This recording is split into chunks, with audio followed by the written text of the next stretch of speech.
Jadi betul lah mak saya ada dengan orang. Mungkin ya, mungkin tidak. Kamu kena selamatkan diri kamu. Fikirkan pasal kandungan tu. Ikut makcik. Kenapa makcik kisah?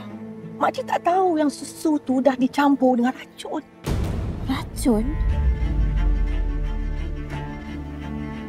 Kalau bukan makcik, maknanya mami yang nak racun saya. Jawab makcik. Mami kamu tu licik orang dia.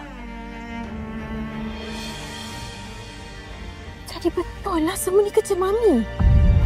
Jadi makcik perhatikan saya selama ni ke? Makcik risaukan kamu, Rahana. Saya tak percaya. Selama ni makcik tak pernah pun nak baik dengan saya. Kenapa tiba-tiba nak tolong saya? Mungkin makcik ni pun sama, berkomplot dengan orang. Berpura-pura baik dengan saya, nak kenakan saya.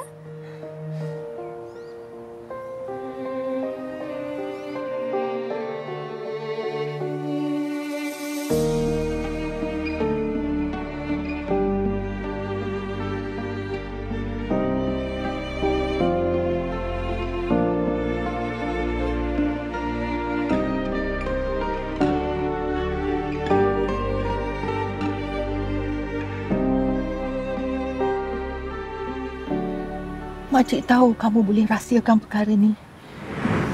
Sebab makcik percayakan kamu, Rahana. Suka.